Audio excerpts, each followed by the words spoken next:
We were talking a few minutes ago about what the situation is in the United States. We're joined on the line now by Joseph Owuoho, who's a medic just outside of Atlanta, Georgia, in the U.S. Joseph, good morning. Good morning to you. It's nighttime in your neck of the woods. We know. Thanks for staying up to talk to us this morning. Thank you so much. I'm in the studio with Eric. Fine, thanks. I'm in the studio with Eric Latif and Siti Muga, and we're opening up the discussion and wanted to find out really what is going on. We're getting so many reports about the percentage of deaths being much higher amongst the African American population. But before we go to that, can we look, maybe you can give us a situation report really of what's going on. We see quite a high number of deaths coming out of the US, higher number of infected cases, and many cries that the system might crack at some point. Yeah, it's true. The numbers keeps on going up. I think the government did a little bit of some mistake. I think we had a late start when the first cases were reported in January. The United States is a big country, and there were several states, and it's headed by the federal government, who is the president. Many states are independent from each other, but they take cues from the federal government. So until the federal government gives them the green light to act, they tend to drag their feet. So there was lack of preparation from the federal government, and the first cases appeared in January, but the head of the federal government, who is the president, told us, this is just like regular flu, and we hope it's going to come and go. Everything is in place. We are suspending flights from hotspot areas like China and Japan, and like that. And people took it easy, and life kept on going on. And before we could know it, it spread in bigger cities and states like New York and Washington, and it just got out of control. So right now, the hardest hit state is actually New York, that have recorded probably the highest number of deaths and the highest number of infections, followed by state of Washington in the west, and then Florida, and then Louisiana in the south. Other states are seeing sporadic outbreaks here and there, but those are the biggest hit states. And right now we have everybody has been ordered to stay home unless you are an essential worker. And many people are trying to hit that. So we are seeing kind of like leveling of the infections here. Right. And so are we seeing that people are taking this seriously? People are adhering because of seeing the leveling. It could be that people have taken this seriously and said, you know what, we got to stop this thing. Is that the general attitude from what you've been able to see? Yeah, many people have taken it seriously now, because when they see the death toll and the lack of preparation from the government, lack of equipment, lack of protective garments, gloves, masks, ventilators for the very, very sick, it scared everybody. And the government kind of like talked people into stay home, and they even volunteer to pay for people who are actually agreeing to stay at home. Right. So the government is literally going to pay them their April salaries if they agree to stay at home. Right. And many people have actually decided to take that offer. It seems surreal to people in different parts of the world that the United States, of all the countries, could be in a situation of unpreparedness and then inability in terms of capacity to have this taken care of. It seems weird that they would say we lack, or we don't know, or we are unsure, It's a shock to everybody, and right now there are calls from all over that we need kind of like an inquiry to find out what went wrong, who knew what, and who did do what. So we hope when the dust settles, we get to know where the mistake was. But it's a shock to everybody that hospitals don't have ventilators, and the ones they had probably have never been used for years, and they're defective, they're not working, and that's why we see a lot of deaths. And currently we are trying to import some from China, which was the epicenter of the thing, and many Americans are normally very skeptical about things from China anyway. Yeah. Joseph, what's the mindset of the people when people initially heard that COVID-19 is here? Were they mistrusting or distrusting what the government was telling them, or did they take that in their stride and agreed that this is something that's happening and we need to take action? American culture is very interesting. Until they see action and or until they see something in practice, they try to dismiss things. Many of them were saying, "Oh, because during this time we normally suffer from flu, just regular flu." So many people are saying, "Oh, it's cold season. It's just going to be another flu, and it's going to come and pass when the warm weather comes in." Mm-hmm. And when the doctors started telling them this is different from the flu because flu affects one part of the lung, this one affects both lungs. That's why it's very fatal. And they started seeing the deaths rising up and the equipment not being there. Then people started taking it seriously, but it was too late. Many people shall have gotten infected. Yeah. And then another drawback, we did not prepare with the testing kit, so you don't know whether somebody sitting next to you is infected or not. Right. Joseph, But with the stay-home order and go ahead. Sorry, go ahead. Finish. Stay home order. I'm just saying with the stay-home order and social distancing, we are seeing the numbers begin to level down. Yeah. Okay. I was going to ask you to paint for us the picture. You are a medic. You're working now. You're in the front line of this war against COVID-19. Paint for us a picture of what's happening in the hospitals. How people are turning up. What condition they are in. How fast or slow they are deteriorating, and how the medics are coping with it. It's kind of very interesting because many people present with different symptoms. Some people may come with maybe low-grade fever. Some people come with cough. Some people come with maybe just complain of soreness. Like we guys in Kenya, I'm from Kenya originally, but they're just regular symptoms you see when you have got malaria. So somebody may come with those symptoms, and many medical personnel were misdiagnosing them. Doing regular testing for flu, which is this a flu season here. Okay. And many of them missed it. So somebody goes home, and then when you go home, you get worse. When you come back, it's when they get a second thought. Now let's try to see if it is a COVID-19. So many people missed it a little bit, and apparently, one bad thing is hitting the low-income people more than the high-income people, because the low-income people generally stay in more concentrated areas. They get less medical attention. They tend to generally have maybe low educational level. They tend to do frontline job, like customer service. They work in grocery stores. They do bagging. They do cashier work. Or when they work in the hospital, you are going to find them doing the frontline work like nurses' aides or housekeeping or things like that. And they get more exposed more, and that's why you see there are talks about the disease affecting more African Americans than the white people generally. Right. So it's a combination of factors that's leading to the deaths being higher among the African American community. Yeah, it's a combination of factors, but it boils down to educational level and economic level, and then of course maybe with the economic level will bring to things like your prior health condition. Were you seeing a doctor before? Do you have other comorbidities? Many people tend to be having other underlying problems like diabetes, high blood pressure, and obesity, which of course 90% of Americans are obese anyway, and majority of them are minorities that are obese. And if you have got other underlying lung problems, you are going to get hit more than anybody that probably was active before. I think this is where also our colleague here, Siti Muga, was raising the issue. If you look at the percentages of people who have, these conditions, it's almost the same in terms of the blacks, the Hispanics, and the non-Hispanics.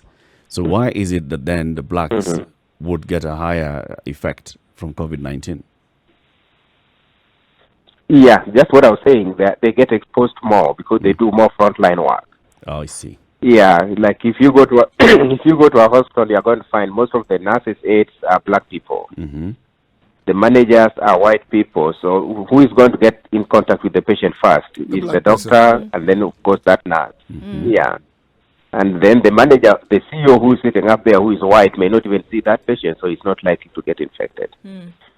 But if you go to like a grocery store, let me say like Kenya, you go to Nakumat, if Nakumat is still there. The cashiers there are going to be frontline workers who are going to be getting other customers coming in that may be infected.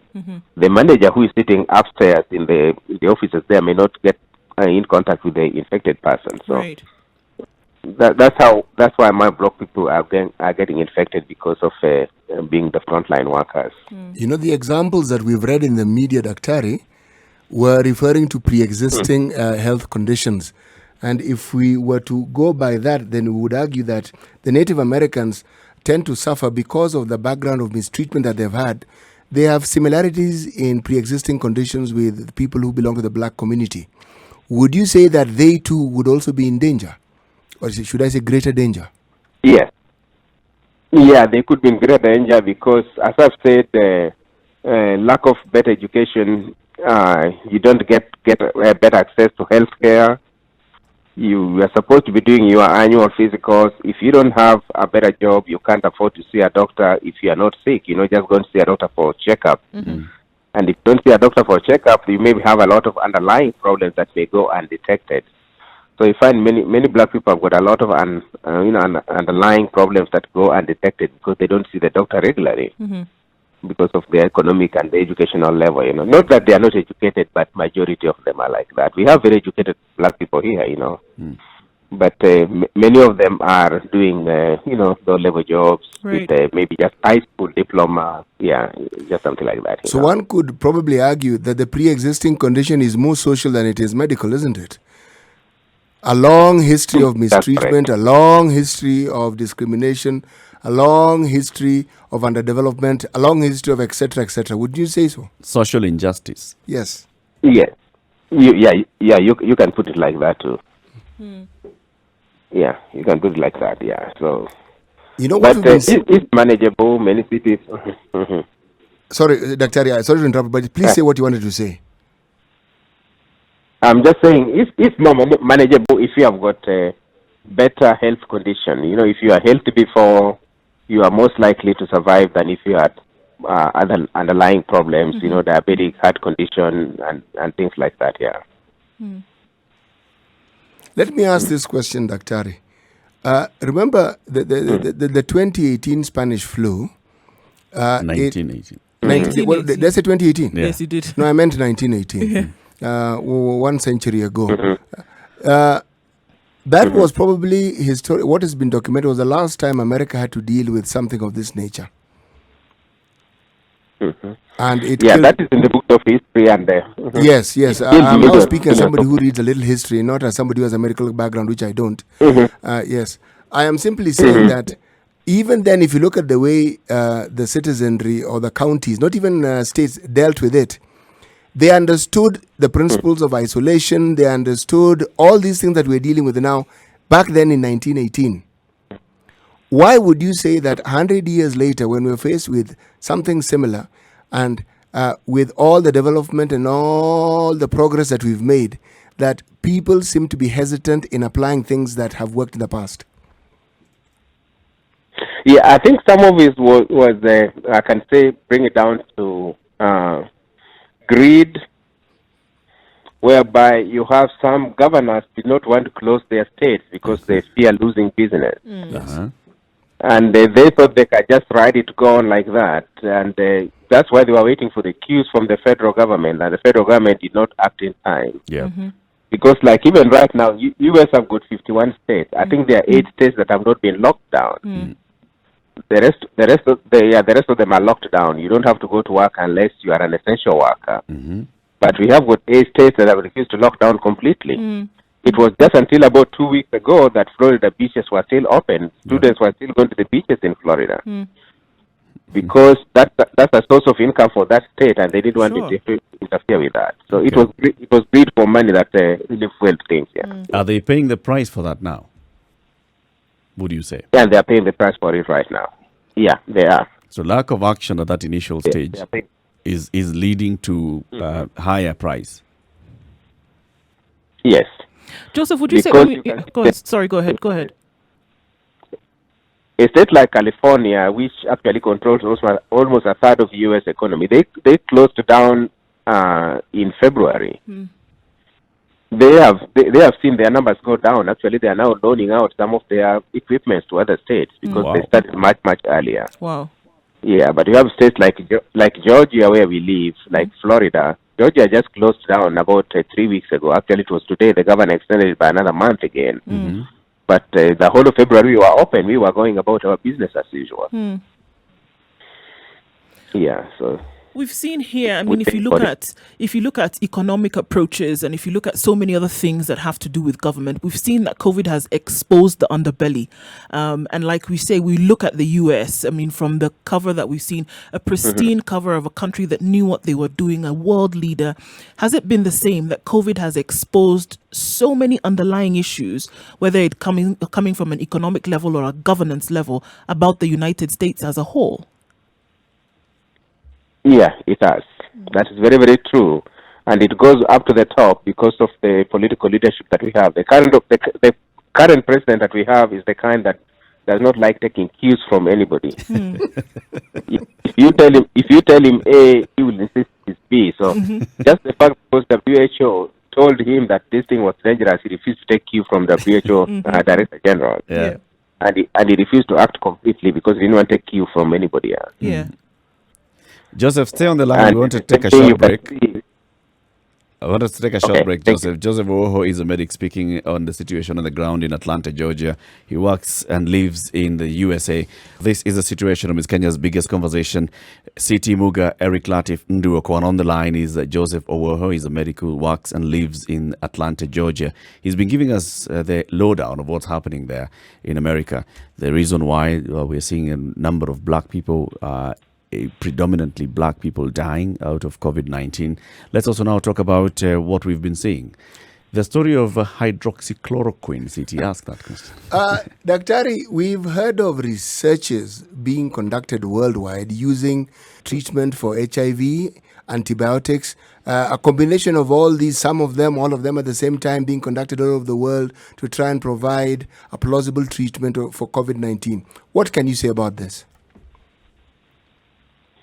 Yeah, there's a little bit of some confusion in the use of that because, America is very complex. Before you start using something, it has to be approved by the FDA, that's the Federal Drug Administration. And I know chloroquine have been used worldwide. They are introducing it to the U.S. The U.S. does not have malaria, but they use it for treating other things, like lupus and things like that. But some group of doctors came up with an idea that it was tried in France, and they saw it working better if you combine it with the erythromycin. The head of the infectious diseases here is very cautious that we have to be very careful the way we are using it because it has got side effects. But everything comes down to sometimes the pockets because there are rumors, I don't know whether it is true, but there are rumors that the drug manufacturers have infiltrated the current president, and why the president is pushing for it to be used in a wide area. But the scientists are saying let's use it in controlled environment, make sure it is working fast, and when we can control the side effects. But it is something which is being pushed by the president, and many people are against it because nobody knows whether it worked or not. Yeah, but we just find it's just that this is a president that was very unprepared for this. He's trying to get a way out. He's trying to see, okay, we helped with this, we did that, but he was just caught flat-footed. That's maybe why he's making this desperate efforts here, The president of the U.S. was also heard to state that the U.S. government was going to put out a considerable amount of money towards the development of a vaccine. And certain pharmaceutical companies were chosen to do this. How far has that gone? The scientist and the head of the infectious diseases is saying that's going to take between 12 to 18 months. Wow. Mm-hmm. The president in his daily briefing is trying to give us hope that it's something that's going to happen very soon, which is a lie. No, false hope. Yeah, but he's trying to make us feel good. Today he came out and said that he's just a cheerleader for us, trying to make us feel good. So we don't take, we don't take seriously anything that he says because he's not a specialist. He's just a cheerleader.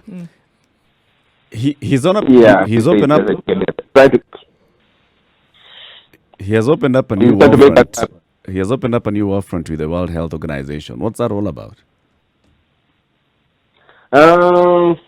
Yeah, he is at war with the head of the WHO is from Eritrea. Yep.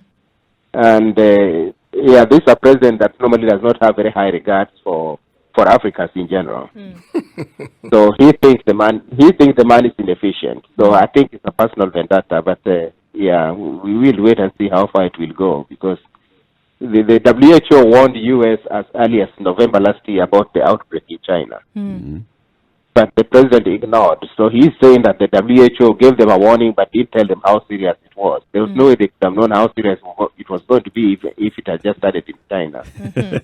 But it's a personal war with Africa. He doesn't have very high regards for Africans anyway. Right. Yeah. It's a real pity when you have a president who behaves like the worst form of leader this continent has ever had, and yet he actually has a very low regard for us. It's his failing. Let me ask you one last question from me, that is Daktari. Do you think the US is actually going to overcome this disease the way China has? It will, but with a very high cost. Yeah, it will, but with a high cost. We are going to see probably maybe, initially they say probably maybe 100,000 deaths. Right. Today they say that they are lowering the forecast to about 60 to 80,000 deaths. That's a very high cost to pay for something that could have been prevented. Yeah, could have eventually they will, but it's going to come at a very high cost. Yeah. Joseph Owuoho, thank you very much for speaking to us. Thank you so much. Thanks, Joseph. thank we you really very, very appreciate much. that. Thank you. Talk to you guys later. Bye-bye. Asante sana. Well, Joseph Owuoho is a Kenyan medic working in Atlanta, Georgia. He's been speaking to us. He waited up until late in the morning for him so he could just join us and give us this perspective. Interesting perspective of hearing that, and also hearing a medic saying, well, yes, this is something we could have done much better with this. Very many states pussyfooted on making the decision to have a lockdown and minimize movement of people, and now we are paying a heavy price for that. Right. Just looking at that, I'm thinking, Kenya,